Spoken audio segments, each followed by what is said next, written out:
It's the weekly wrap with your host, broadcasting legend Bruce Wolf, and his trusty sidekick, comedian Tim Slagle. And now, without further ado, Bruce Wolf. Bruce Wolf, Tim Slagle on the weekly wrap. And now for my favorite part of the show, wherein I guess what's in Tim's background. And I'm going to say, without a doubt, it's you got video footage of Hillary Clinton sneaking into Maduro's cell and killing him. Am I right about that? that would be a good one, but no, I'm up by a Minnesota landmark, the famous Paul Bunyan statue, which okay. he looks like he's Somali now. Oh, okay, all right. You know, I wish we could have thrown the Somali angle. Well, actually, there's a whole wag the dog angle, of course. Let me ask you this. It's probably a logic question or something.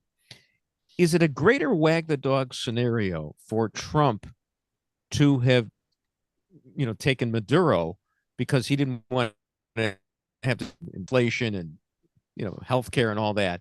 He wagged the dog that way.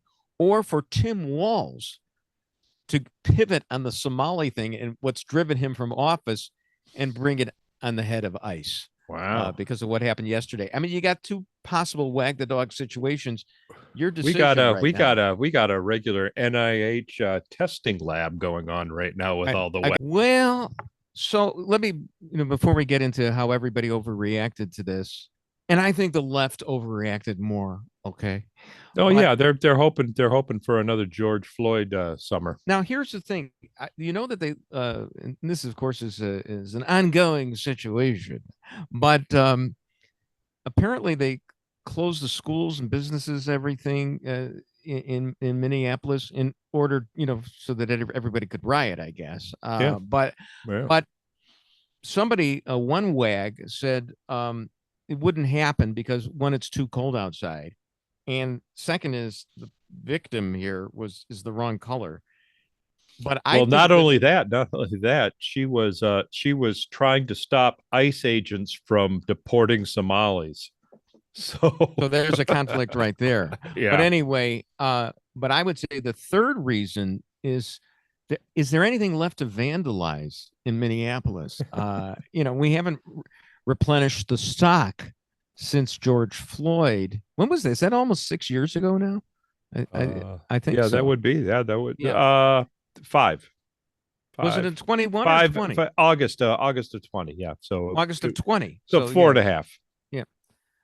All right. I can't do the math, but August of 20 would be more than 5 years ago. But okay. All right. But in any event, all right. So what do you think? I mean, honest, from, and I'm sure you've viewed the tape 85 times, as have I. What do you think happened? I think I think she came at it. She came at an ICE agent, and he panicked. And you got a car coming at you. What you gonna do? You think he panicked? Yeah. Yeah. Oh, that's interesting. Because, I mean, that's not the way I'd put it if I were on the government side on this. Okay. Well, he did. He one shot might have been justified, that one that went straight through the windshield, and that probably was. But then he shot twice more after the car as the car was passing him. You'd actually convict him of something. Yeah, of shooting a corpse. Well, that's not necessarily the case. And of course, this is kind of happened in George Floyd as well, because he has his foot, or he's on the neck of George Floyd, but actually even the government's own witness later on said that, and that's part of tape everybody looks at.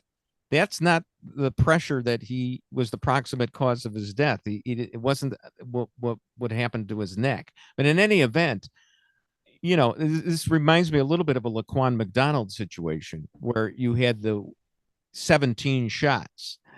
This is only 3. I think the government would argue, well, first of all, she was fleeing. Okay, that's fine. You granted that she's fleeing, but that's not an excuse, because, if you're fleeing when you're supposed to not go, you could get charged with a felony and spend up to 20 years in jail for doing that. Not that she necessarily would have, but so you've got that. The fleeing is no excuse. She's not supposed to flee. However, he's not supposed to, as you are intimating there, he's not supposed to use more force than is necessary. And if the car is coming right at him, he's entitled to shoot. I would just, I guess the defense which he did, but once his hand was on the trigger, it was just just reaction.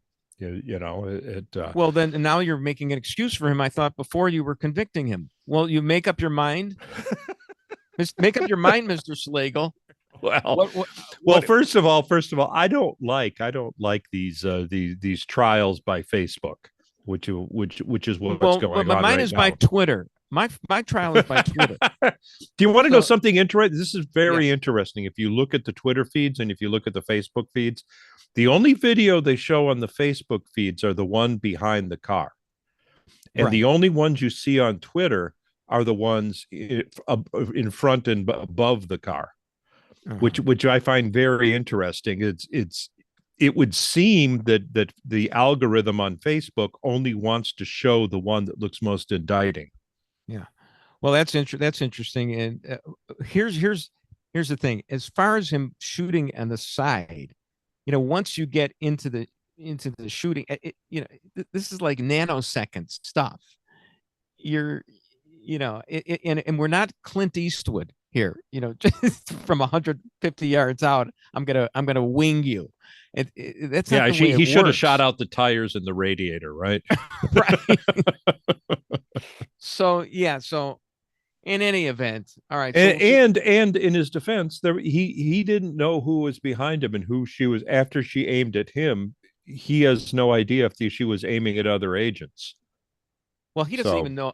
I mean, even if he was supposed to assume that she's just trying to flee and is not some kind of terrorist, like the Trump administration portrayed her, it all happens so fast. You're entitled to the reasonable force, and if you have this 3-ton vehicle or whatever it is coming at you, that's probably reasonable. But as you're questioning, what about the second and third shots there on the side? Another question is, are you should he have been in the front of the vehicle to begin with? It was all like a moving situation. I mean, he might have been coming on the scene at that point, and then it happened so fast. Anyway, so I think he was trying to block her from the other officer. If he was trying to get her out of the car. It may not be the right policy. I don't know. Get in front. I mean, I don't know where he was before, the part where we were showing. All right. Well, in any event, let's, get to the reaction to this. Of course, like our very own Chicago's very own David Axelrod reacting yesterday, in the midst of all this. And if we have that, do we have that tweet from David Axelrod, former advisor to President Obama? You did not send a tweet from David Axelrod. I'm sorry, what? You didn't send a tweet from David Axelrod. Oh, I thought I had. Anyway, sorry about that. It's a professional podcast. Anyway, his was basically indicting the guy and saying yesterday's tragedy is sadly familiar to all of us, based on what ICE has been doing in the last few months. My reaction to that, I think it was based on the George Floyd riots. I think that's what he means by sadly familiar. It's, come on, people, let's get out and riot. We got a no. It was actually about ICE specifically. He said yesterday's tragedy in Minnesota is sadly familiar to Chicagoans. For months, we watched the masked marauders, nice alliteration, of ICE disrupt our community like a bunch of drunken cowboys. No judgment, no restraint, and cover stories quickly debunked by videos and eyewitnesses. So, of course, you got to throw it all together like that. You won't get me, masked marauder. So I could say is, so the officer draws his gun only after she reverses and puts it in drive. So yesterday's tragedy is sadly familiar to Chicagoans who realize what a hack David Axelrod is. Okay. Anyway. And then of course, now we got the backstory and everything. WGN-TV News had a tweet, which is going around, that she's the mother of a 3-year-old, and that she's a poet. And have you read her poetry? Well, I didn't dig that deep. No. Let me look some up here while you pontificate Okay, there. but she's a poet. I mean, I was tempted to. I was wondering if she had applied for Mary Richards' old job at WJM. I mean, they Tim, were. when you asked Yeah. that question, you knew Bruce had not read the. If it was not in a tweet somewhere in a 140 character poem, he was not reading it. Well, I mean, you'd think that somebody would have tweeted her poetry out already. So, yeah. Well, yeah, no, it's going around. It's I'm trying to. Oh my goodness. I had found some. I had found some earlier. I'm seeing if I can. Well, meantime, I'll just mention that Congressman Swalwell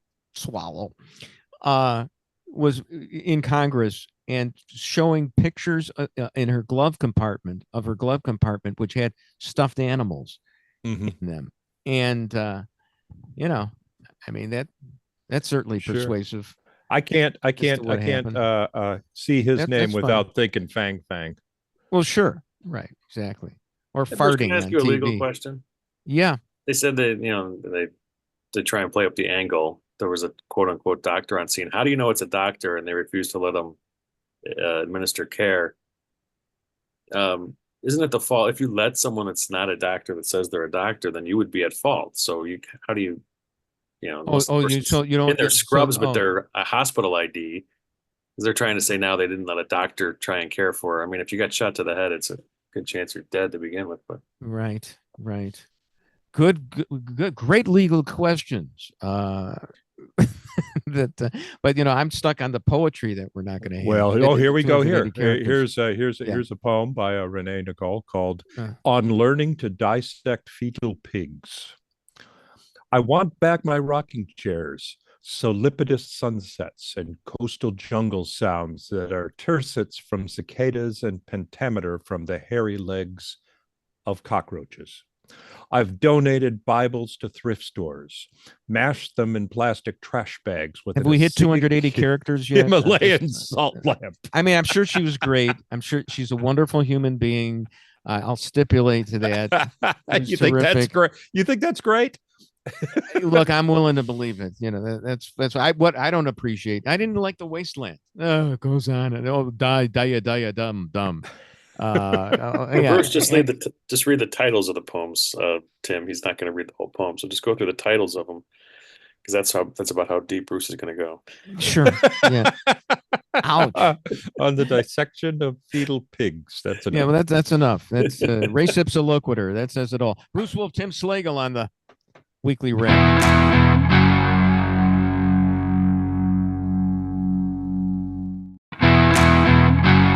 Bruce Wolf, Tim Slagle on the Weekly Wrap.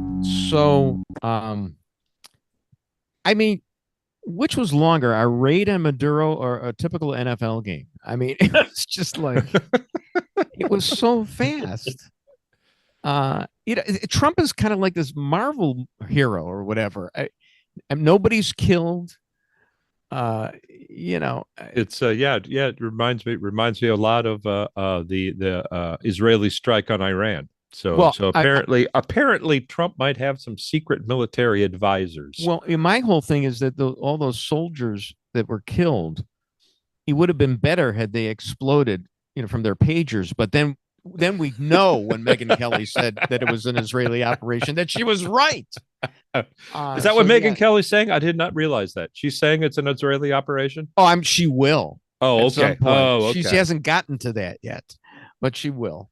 And they were all Cubans, right? All the casualties were Cubans? Did you, speaking of casting, these people in the best possible light, there was a picture of one of these Cuban guards with his wife and children. And this is one of the guards that we killed, and I'm sure if we wanted to, we could find photos of SS officers and their families in World War II. I'm sure they loved our children. Hitler playing with Blondie. Exactly. That was his German Shepherd. Oh, okay. I didn't. Yeah, go ahead. For me, it was it's I just lost my train of thought. You can cut that out, Bruce. No, that's fine. That's fine. Use the guy behind you to cut. We'll edit that with his tomahawk there. So, it's to paraphrase Rod Blagojevich. we got this thing here, and it's effing golden, the U.S. military, and use it or lose it. And we have been using it lately, and you got to think that there's some kind of domino or ripple effect here. I mean, if I were Putin, or whoever's in charge at China at this moment, Z.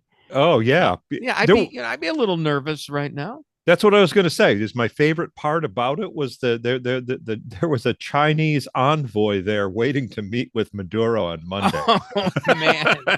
so they turn on CNN and it's probably holy crap. Yeah. And we're gonna get censured because you did the Sidney Toler, I had to do it. Asian I had to do it. impersonation. Alphonse D'Amato was the last person to try to get away with that, and I don't know whatever happened to him. But so let's take a look at this Nathan Livingstone tweet. I think what he does is he points that Tucker Carlson believes it's a distinct possibility that the U.S. captured Maduro to bring gay marriage to Venezuela. So, wow. I mean, and then there's this guy, Frank McCormick, who I think is joking when he did tie in Israel to Maduro. So who is Frank McCormick. Know why Trump attacked Venezuela? Israel. That's right, Israel. But he could be, trying to be funny. Yeah, I think that was. Is the Nobel Peace Prize winner now the head of? Well, no, it's the second in command. It's the second in command who is. Well, she is to go pick up her prize. I just found this out. She had to escape Venezuela on a speedboat, which we didn't bomb. Yeah, I know. Very lucky for her that we hadn't started bombing speedboats at that time, because she might not have made it. So, but I think she's out of the country, and no, she doesn't. Okay. No, they have to have another election. Yeah. But it would be interesting if she became the leader, the Nobel Peace Prize winner, and Trump didn't win a Nobel Peace Prize for putting a Peace Prize winner in power. Because he's not going to get one, of course. My big question is, what does this mean for oil prices on Landman? Will this affect the wardrobe that Michelle Randolph is wearing? I mean, there's a ripple effect there. Oil is going to go down, right? Yeah, it's not going to be good. It's not going to be good for the United States energy economy. There's no question about that. We need anyone who watched Landman knows you need prices at least $50 a barrel to make U.S. oil profitable, because it's so hard to get at this point. So dumping cheap Venezuelan oil on the market, yeah, it's going to be horrible for North Dakota and Texas. But for the rest of us who never go to North Dakota or Texas, it's going to be terrific. But look at all the jobs that we're going to hurt the American worker that way. I don't understand that. Are we then going to subsidize oil in the United States? It's very tricky dealing with this stuff. Don't you agree? I don't know, but I mean, cheap oil filters its way into the economy, makes everything cheaper, because transportation is cheaper, manufacturing is cheaper, production is cheaper. Again, it puts people out of work. Remember the Longshoremen's Union? Remember Trump? And I defy anybody to tell me what is the principal difference between the Longshoremen's Union and the Chicago teachers. I guess, one works in a governmental unit, but he saved all these crooked people's jobs and kept the price of shipping high because of that. So sometimes we make things cheap. Not to mention the products that disappear at the border. There you go. So, all right. What about there's a Geiger Capital tweet showing Marco Rubio talking about that we're trying to protect the hemisphere. And yeah, it's Rubio saying this is the Western Hemisphere. We're not going to allow it to be a base of operations for our adversaries. They won't come from outside our hemisphere, destabilize our region in our own backyard, and us have to pay the price for it. It's over. And I'm just thinking, we keep talking about the Western Hemisphere, but we're talking about countries in the other hemisphere. And, it's a small world after all. I learned in Disney World many, many years ago. At what point do you have hemispheric creep? And I'm not referring to Marco Rubio. I like the guy, but that we, pretty soon, a hemisphere here, a hemisphere there. You're dealing with getting involved in things all around the world. Am I right about that? Well, yeah, it's the seizure of Maduro in 4 hours with no U.S. casualties. Yes, definitely has an impact around the world. It's since Afghanistan, we're back, baby. That's exactly. But are we back in Afghanistan or? What about Ukraine? Whatever. I think any leader that enjoys his palace, because who was it? Was it Gaddafi that said we will have a nuke and there's nothing you can do to stop it? Yeah. And then Bush went into Iraq and it's like, okay, take it away. Exactly.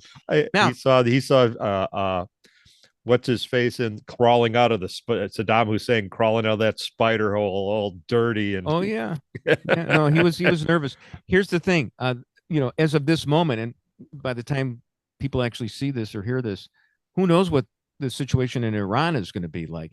That's been pretty hot. It's hot at this moment. I think the telephone lines were cut down, so if Steve Dahl wants to make a phone call to Iran, he can't do it 50 years later. Yeah. It's do you think that those people were inspired by what they saw happen in Venezuela? Do you think? Well, that had anything to do with it? I'm trying to think what came first, but I know it might have been accelerated that way. I do have a little parody idea, just the first line, little Alan Sherman-esque thing. Hello, Mullah. Hello, Fatah. Time to set off a few granadas. Anyway, I don't want to make up the rest of it. I like meaning the Reagan's military action, not the Ford vehicle that was doomed to failure. I'm actually thinking of the Alan Sherman song "Camp Granada." No, I'm aware, but setting off a few granadas. So that means I think you'd have to go to Cuba to do that. I was thinking of grenades, but whatever. It works on so many levels. It's kind of like Renee's poetry. It's very, very deep.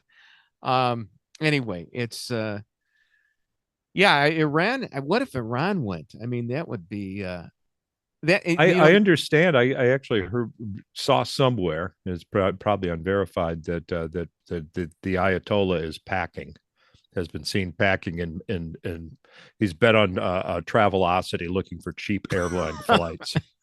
It's going to get to the point, Venezuela, Iran, where New York City is going to be like the only place that provides the warmth of collectivism.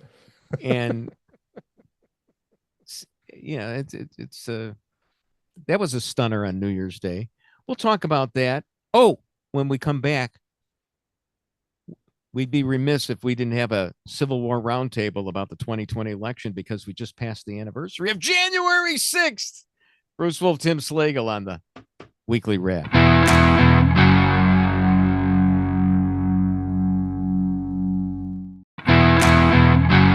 Bruce Wolf, Tim Slagle on the Weekly Wrap. And hey, we'd be remiss, Tim, if we didn't mention January 6th. It's the anniversary. And of course, January 6th, the big date for me, as you well know, it's the date that I saw The Exorcist. And I've been sleeping with light on ever since. Of course, that was 1974. Wow. And by the way, The Exorcist, did you react? How did you react to it when you saw it? Did you care or no? Not at all. Not at all. By the time I saw it, it was on TV. and was on a small don't screen. show that. Oh no, they showed Chris. Just show me the graphic. I can't even take that. And special effects. By the time I saw it, special effects had advanced a little bit more than they Right, were in exactly. those days. So it kind of looked campy to me. It did not. Yeah, all right, fine. There right was now, there was no scare there. But I get PTSD from that. So, I wish that Ricky Gervais had been sitting next to me seeing this in 1974, because have you seen his latest comedy special? You care about it? Are you a Ricky Gervais I have fan? not. I have not. I'm a fan, but I have not seen his special. All right, I got to tell you, I don't want to give away the joke because, we comedians, and by we, I mean you, don't No, like go it ahead. Go ahead and steal the joke. No, I'm not going to steal the joke. It's too funny, and he should do. But he has a joke about job, what a good job consists of in hell, and it's pretty funny. And had he told me that joke while I was watching The Exorcist, maybe I wouldn't be sleeping with the light on.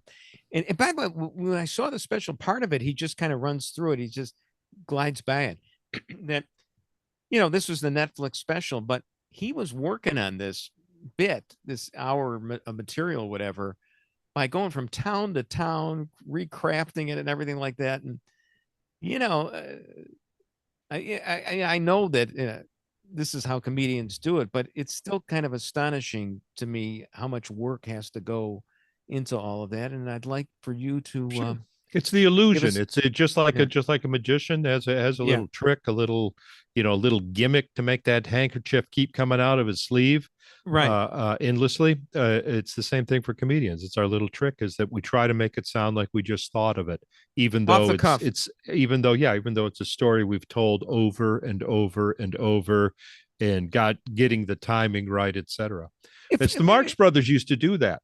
That's why the timing seems so weird on the Marx Brothers films, is because they would write the movie and then they would take it on the road, and that they would adjust the timing in vaudeville houses. So by the time it made it to the screen, they take these pauses that you wonder, what's that pause for? Well, that's for the audience to stop laughing. They know that it's going to happen. My goodness, that it did when they did it live. I'll tell you, you know what it reminds me of? And you're speaking about Ricky Gervais and all the great comedians and the Marx Brothers. Reminds me of Michelle Obama, because when she would read the teleprompter and go into that stutter during her speeches, it was like she was just grabbing that thought from the air, like there, even though it was on the prompter, and I'm sure it had been vetted and. But I love America now for the first time. Yeah. So yeah, I guess all the great actors and comedians really have to hone their craft. But we're not talking about that January 6th, are we, Bruce? Well, I'm trying to avoid the topic because you want Tom Owens, one of our only listeners. All right. To actually stick first off, Chris has just put a picture of Michelle Obama, which, I mean, it's just. Even I know that that's one of those crazy little memes. It isn't true. It's not true what they say about Michelle Obama. Okay. Yeah. So, we'd be remiss if we didn't relitigate January 6th right now. I noticed the Trump administration put out the most objective recitation of the facts of what happened on January 6th. It was the White House doing this. Here's the interesting thing to me. We now have January 6th, but we also have January 7th. And on January 6th, Ashley Babbitt was killed by those crazy Capitol Hill police, who, were trigger happy. And you notice that nobody gathered at 34th and Portland to say that she was killed by police. But I do notice is that, people on our side, said that she was murdered by the Capitol Hill police. But then on January 7th, just yesterday, all of a sudden, the police are absolutely wonderful. Is it? I'm consistent, and it's a hobgoblin of a small mind. I get it, my consistency, but I thought we were right to shoot Ashley Babbitt, and I thought yesterday's shooting, unless persuaded otherwise, and I was almost persuaded otherwise by you a little bit earlier, that was justified too. So, but we'll see. But anyway, let's relitigate January 6th. First legal question. Huh? Legal question. Yes, go ahead. Well aware that governments and municipalities like to settle, but they did settle with Ashley Babin. Of course, that allows them to not admit any guilt, but usually you settle because you don't want a long drawn out trial. But also, this is what your law firm specializes in, I believe. They settled knowing that there was a great chance that they could have lost the lawsuit as well. If you have an ironclad case against somebody, why settle? There's so many legal different scholar reasons. Bruce Wolf, please respond. First of all, I do not purport to be a legal scholar. All right. I'm a scholar on Black Hawk uniform numbers of the 1960s. And by the way, just to get ahead of myself a little bit, Glenn Hall, the great Black Hawk goalie who used to throw up before every game, good old number 1, died at the age of 94 just yesterday, I believe. So a moment of silence for Glenn Hall. Now let's get back to me trying to dodge your question. Look, I think there's all kinds of reasons that a case could settle. I mean, that's one of the reasons they settle and nobody gets to talk about it, because you don't really know how good the case was. But there's all kinds of reasons to do it. I mean, for example, ABC settled that case against ABC and Stephanopoulos by Trump for libel. I think on the merits, total BS, that case. Okay.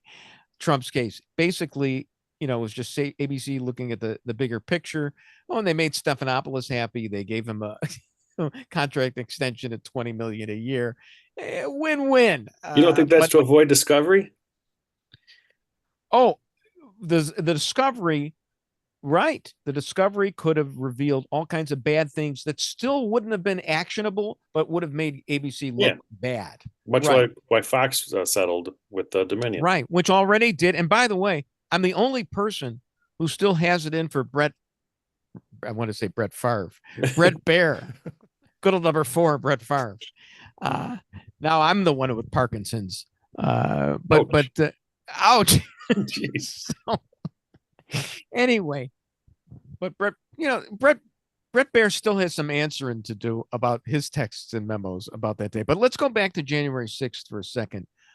Tim, care to relitigate it? I know that you're hot about all this stuff that's been on Chris's favorite show, Bannon, which has not picked up anything recently by anybody else, that damn legacy media, not getting in on the Georgia fraud in Fulton County. Would you like, here's your 2 cents. I feel like the CBS Evening News guy right now. I'm going to give you your time, your equal 15 seconds on this. Go ahead. Well, I'm gonna try to avoid talking about the election fraud that actually inspired 500,000 people to march on the Capitol. And I might add, when that happens anywhere else in the world, that 500,000 people gather to protest an election, we usually assume that the election was in fact stolen. But no, in this case, no, absolutely not. There is no possibility. And if you say the election was stolen, we're going to deplatform you by order of Joe Biden. Goodbye, Tom Owens. And while I'm mentioning Tom Owens, our other Twitter fan, Victorian Aztec, we never mention her. We talk about Tom Owens all the time. Yeah, but you're glossing over what Chris just put on the screen, which were all the different cases apparently that were dismissed. Oh, these are not dismissed. These are cases of proven election fraud, because they always say it's right. Nothing's been proven. There's nothing to see here. Look away. But not in Nielsen and Naked Gun. Yeah, but not. But I'm going to go to the actual what happened that day instead. Sure. It was not an insurrection. Okay, I am sorry. Trump was as responsible. There you go with the Asian accent again. And I got to tell you, we got to edit out everything here, Chris. I want to be on again. I didn't try to say insurrection. Exactly. I said insurrection, I believe. All right. But it was not. I think Trump was as liable for that happening as the Eagles were for the riots that happened after they won the Super Bowl. It's essentially, it was a legal, permitted protest that got a little hyperactive, shall we say, that it kind of got out of hand, which happens often at sports celebrations. Had it been an actual insurrection, remember that 90%, probably 90%, I'm just pulling statistics out of the Bruce Wolf bag here. 90% of the people there, more people than stormed the beaches of Normandy.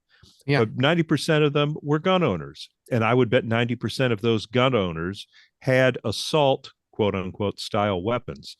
So had it been an actual insurrection, the Capitol would still be smoking. You know, this is why, I mean, comedy is not enough for you, man.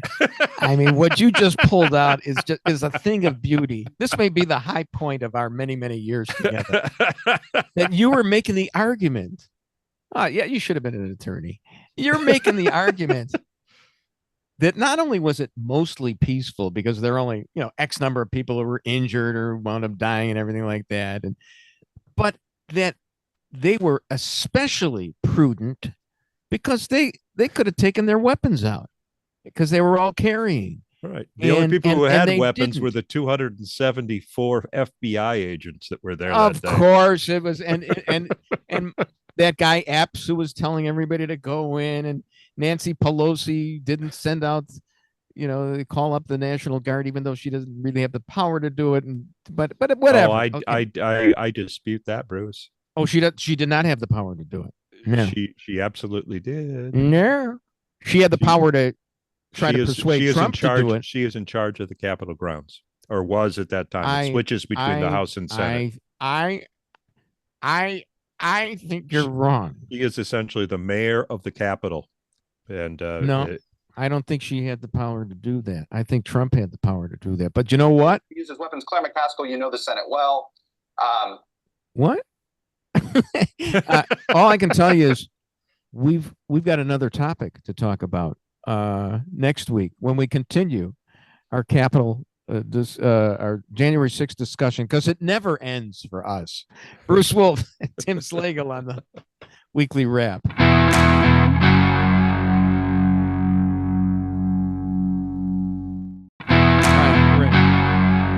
Bruce Wolf, Tim Slagle on the Weekly Wrap. So the New York Post has this story about how they're warning everybody about a phenomenon called third-hand smoke. And you know how meta I am, all right? So I thought I had invented the term third-hand smoke like decades ago. What's your definition of it? My definition of it was the smell that I had on my sweater from Aunt Dorothy's house after Thanksgiving dinner, because everybody was smoking all over the place. I think, even at the kids' table, we all had not candy cigarettes, but filter cigarettes. All right. So you got to start home. Small. It's filtered menthol. Maybe that's usually what the kids like. You grow up to a Camel non-filter, a real cigarette, have a Camel. But New York Post says, what is third-hand smoke? The lesser-known cigarette threat as world first law goes into effect in California. Well, you got to remember, this is California, and California knows better than anyone else in the world what causes cancer. So, and they have to brag about it on every product you buy, that they know that this causes cancer. So, I mean, come on, do you really need a law to actually tell that there were smokers living in the house? I mean, it's pretty much the real. What real estate agent is so good that they are able to show you a house without being able to smell that there were smokers in there before? It's like, do they hold like a pot of freshly baked cookies under your nose the entire walkthrough? They have ways of doing things because, I mean, like. And you hate when you get bamboozled, like when you buy the Gacy house and you can't, you haven't gone into the crawl space. It's extra roomy though. Yeah, that's true. It looks like it's been recently deepened. It really recently excavated a little more. All right. So are we on the final segment of the show? Lost final segment of the show. So seems like it's the 6th or 7th segment. Yeah, me. I'll tell you. It's a little slow getting out of the gate in this new year. So there's this new CBS anchor, Tony. I can't pronounce his last name. but he's the new CBS anchor. And already he was blasted before he even started. No less an authority than Mark Giangreco. Okay. And, when I think about, the arbiter of journalistic standards, I think of Mark Giangreco, who used to drop his pants on the sports shorts segment. But this guy, Tom, who reports to me what Mark Giangreco says, because Mark has blocked me on Twitter. Mark Giangreco had said, Tom's not here anymore. He left during the January 6th talk, by the way. Oh, sorry about that. But this is a different Tom. He says, this sellout punk, referring to the CBS News anchor, couldn't have gotten coffee for Cronkite, Huntley / Brinkley, Smith, Rather, Chancellor, Jennings, Reynolds, Mudd, or any other anchor / reporter of any previous era. All right, well, that says it all. I mean, are you talking about Walter Cronkite, the guy who ended the Vietnam War with an editorial? Oh, yeah, that's right. When he did that, like 41% of the country was already against it. Yeah, I mean, it's just, this is what Mark Giangreco, in the bald assertions. And I love this guy because, he just says this stuff, and he thinks just by rattling off names of news anchors, he's conferred some legitimacy on what he has to say. But it's funny about I don't see Murrow's name in there. Well, anyway. yeah, Murrow, of course. He's more a radio guy, I guess, and and Murrow was the one, of course, who brought down McCarthy. Of course, McCarthy was already fallen out of favor for months on it. But that's how news anchors do it, and that's how shallow guys like Mark Giangreco see things. Longtime NBC guy, no Brokaw. He mentioned Brokaw. He did mention. Oh no, he didn't mention Brokaw. You're right. He did. Well, of course, for me, he didn't mention David Clothespin Muir. Exactly. But I got for those news to the show is that David Muir was caught putting clothespins on the back of his raincoat, and it was a scandal because it was the first time he ever didn't wear the clothespins on the front. All right. I gotta actually have a quick John Chancellor story. I have 6 degrees of separation from John Chancellor. One of his producers, a very nice man who later became a journalism professor at Northwestern, and I had him. His name was Basket Moss, and yes, Basket Moss. And he, and this is decades ago. I took like the first TV classes that Northwestern ever had. They got cameras at Medill. And Basket Moss, however, had worked with John Chancellor like in the 40s or 50s or whatever. And Basket Moss had written a style book, okay, about, proper terminology to use for, like the AP style book, only his own style book. And we had to buy it, okay, as part of, the course syllabus. And a friend of mine and I noticed, we actually read the darn thing, okay. He said, you shouldn't use incendiary words like abortion when you're covering stories. And of course, when we took this class, it was right around when Roe versus Wade had been decided. And we were wondering, how the heck are we going to do journalism if we can't say, the Supreme Court yesterday decided that when a woman doesn't want something to happen anymore after 9 months of a few months of gestation. Anyway, I mentioned that only because this is a guy who was close with John Chancellor. So, and he didn't want us to mention the word abortion. So, you know what, Mark Giangreco, stick it up your hiney, all right, about all these luminaries. I wonder what a style guide would be like today. We're so far removed from the collegiate days. I wonder if there are actually style guides that say, don't use inflammatory words like woman. Exactly. Exactly. So, what I would like, so I asked this Tom, because I have no way of talking to Mark Giangreco, because in the spirit of a robust debate, Mark Giangreco has blocked me. He really believes in the First Amendment. But I said, ask Mark what specific questions that Barry Weiss had regarding that El Salvadorian holding ground story that 60 Minutes was going to do. She had certain questions about it. What questions did he find like inappropriate to ask because she delayed the story?